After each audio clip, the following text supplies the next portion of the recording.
John Burgener is the chair of the Divide New York Caucus, and he's on the line right now. John, good morning. Thanks for coming on.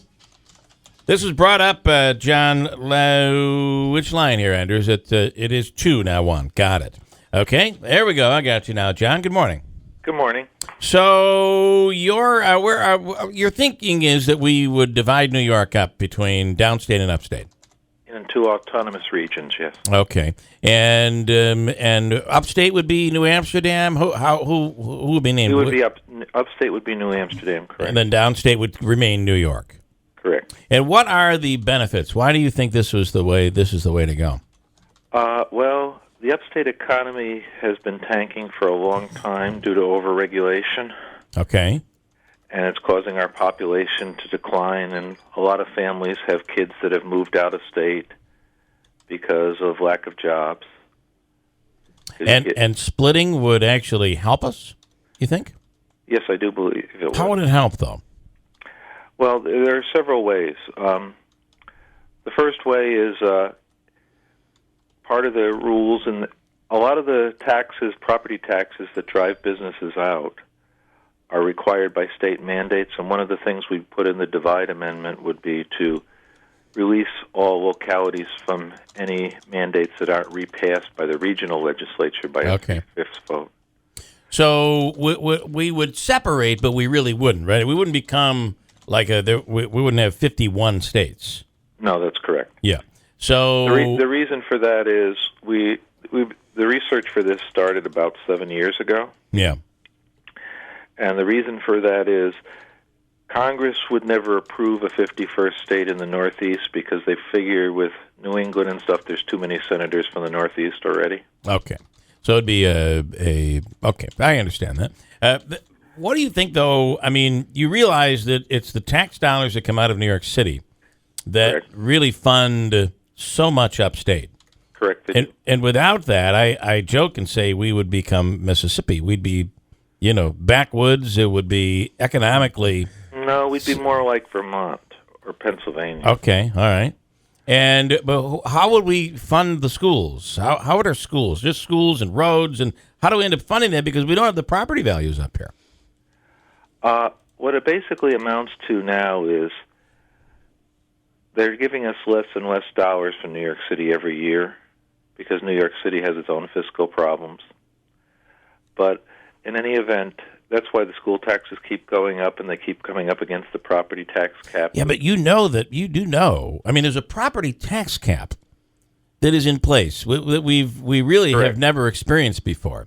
So now, but you realize that we're getting more money upstate and than ever before from downstate.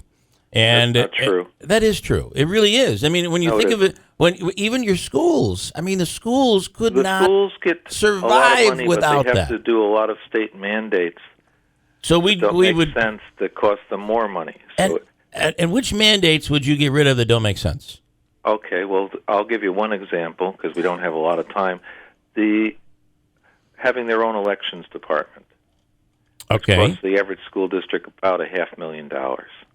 So each school district has to, I guess I don't know anything about this. So, but some of the schools, though, are now on their own deciding to do away with those districts and combine forces, yes? Some school districts are merging, but not that many.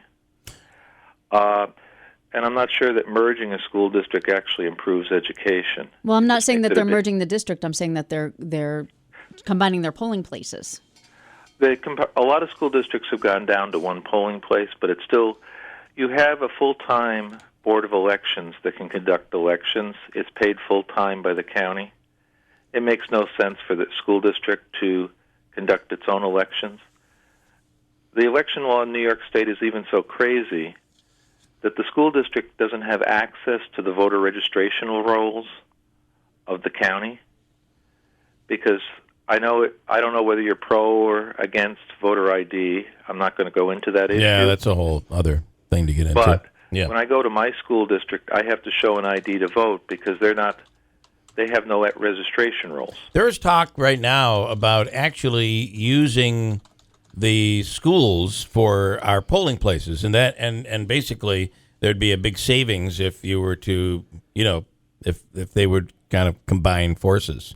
Which, well, they do that where I am now. Yeah. They do. Schools as the Well, polling place, in but some, it still costs them $500,000 a year to conduct the election. And why is it though that problem, if this is an issue, why this can't be corrected without? I mean, why do you have to create two states in order for that to happen? Well, technically, a lot of these problems all these problems can be corrected. Yeah, but they haven't been, and it doesn't look like they ever will be. And you feel that that they'll never be corrected because of the upstate downstate divide. The only reason we got a property tax cap is because upstate had enough votes to hold up rent control. So why not attack? What we did is this organization was formed a couple years ago. Yeah, we were spun off from other groups because downstate also wants to get rid of us. There's a group down in Brooklyn that wants to get rid of us. Well, it's two different ways of life. There's no doubt about it, right? However, one of the reasons that downstate would like to listen, take Long Island for instance. Does Long Island come with us, or do they stay with New York City? Under our plan, they stay with New York City. We do have an alternate plan where there's 3 regions. Third state. Okay, because there's a big Republican, right, there'd be 3. There's a big Republican delegation down there. And, a lot of talk that if, as long as the Senate remains Republican, it's able to offset many of these crazy proposed bills that could become law in New York State. The question would be, is it going to be able to remain Republican after the next census in 2020? Yeah. So with the population drop upstate, I doubt it. But and even more so, places us in a position where it becomes more difficult to raise revenue. And if you can't raise the revenue, then our taxes would actually go will not up. Locate upstate. Okay. Unless you bribe them. Okay. Well, we're seeing some bribing going on right now. Right. Well, what they're doing because the property taxes are too high due to mandates. Yeah. Mandates include all Medicaid. Most counties, most of their property tax goes just to pay for Medicaid. Right. There are certainly a lot of mandates that are state mandates. But I fear, we though, couldn't even get a complete list of them. I do and fear. We tried for over 7 years. We can't get a complete list of them. Nobody appears to have a complete list. It's over 1,000 different mandates, and every one of them by itself is harmless. It's only when you put them all together that it's starting to break. But some of those, don't you think that some of those mandates are certainly important? Oh, sure. And so we'll keep some. To test your water is an important. Sure, we'll keep some. We won't keep others, and that becomes a whole. What it amounts to is the way we set it up is the regional legislature would have to have a 3/5 vote to keep a mandate. Yeah. So it would be much harder to keep mandates unless you have some logical reason to do so, because getting 3/5 of a legislature to agree on anything is usually pretty hard. How will you handle? I mean, I understand that New York City is large, and the biggest city and the biggest media market in the country, and so much more. But you still have inner city Syracuse, inner city Utica. You still have difficult parts of Albany and Niagara Falls and Buffalo. Do they stay upstate, or we're going to put them in kind of a big city type inner city? Part of New Amsterdam, of course. Because their values will be much different than the values. The more you get into an inner city, the values completely change as opposed to somebody who lives in rural upstate. But the values of people who live in Albany aren't that much different. Okay. Or Syracuse. What people that live in the suburbs around them. Yeah. There's not a lot of change between it. I'm sure there is some, but it's a much different thing. What do you think I got to roll, but what do you think the chances are that this actually goes anywhere? It's beginning to look like it's possible. Okay. It's gone up. We're having a rally May 14th in Avion outside Buffalo. Okay. Between Buffalo and Rochester. The support level is going up. The website level is going up. We've got other groups that are coming in and supporting us. We've got downstate groups that are supporting us now. So it seems like it's becoming a possibility. we've been working on it, as I said, the study started Sure, it's 7 been years. good. The website came up in 2013. Well, for the record, I hope it never happens, and I think it would be devastation Well, for I'll us. have to respectfully disagree with you on that one. Yeah, I And figured if you would. I anybody just had a wants more hunch. information on it, they can Yeah. look us up at www.newamsterdamny.org. Okay. All right, John, we appreciate you coming on.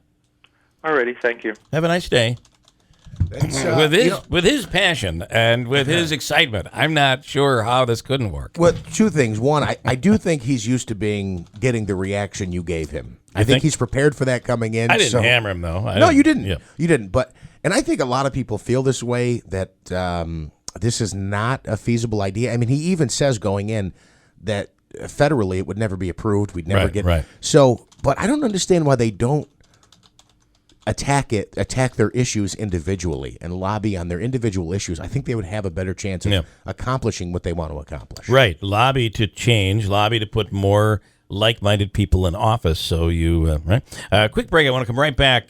Professor Alan Sachs coming up next. We're going to talk about the Obama defense. But is that what it is? The budget cuts? Hold on tight. Coming right back at WIBX.